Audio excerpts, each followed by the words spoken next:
எப்படி இந்த போர் இந்த நிலைக்கு வந்தது என்று நீங்க பார்த்தீர்கள்னா, ஈரான் ஏற்கனவே ஒரு எச்சரிக்கை கொடுத்தார்கள். மிக தெளிவான எச்சரிக்கை.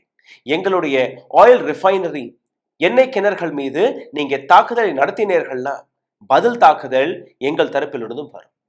இந்த பதில் தாக்குதல் கல்ஃப் நாடுகளில் இருக்கக்கூடிய, மிடில் ஈஸ்ட்ல இருக்கக்கூடிய ஆயில் இன்ஃப்ராஸ்ட்ரக்சர் மீது வரும் என்கிற அந்த எச்சரிக்கை.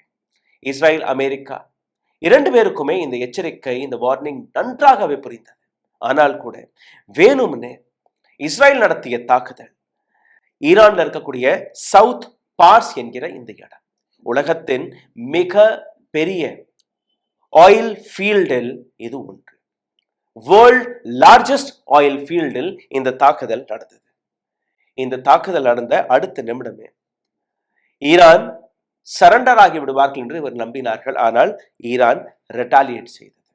இப்போ டொனால்ட் ட்ரம்ப், நான் கோபத்தில் இருக்கிறேன், இஸ்ரேலுக்கு பாடத்தை கற்பித்துக் கொடுவேன், இஸ்ரேல் இதற்கு மேல் ஈரான் மீது பாம் போடக்கூடாது என்கிற ஏராளமான விஷயத்தை எடுத்து வைத்தால் கூட டொனால்ட் ட்ரம்ப் பொய் பேசி வருகிறார் என்கிற விஷயம் வெளிப்படையாக தெரிகிறது.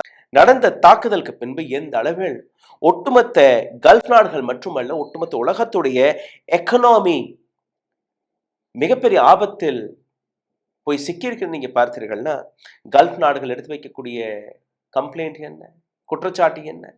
ஈரான் நெய்பரிங் நாடுகள் மீது தாக்குதலை நடத்துகிறது. இது மிகவும் கண்டிக்கப்படக்கூடிய விஷயம். ஆனால் இதே இடத்தில் இஸ்ரேல் எதற்காக தாக்குதல் நடத்தினார்கள், அமெரிக்கா எதற்காக தாக்குதல் நடத்துகிறது என்கிற எந்த விதமான கண்டனத்தையும் அவர்கள் தெரிவிப்பதில்லை.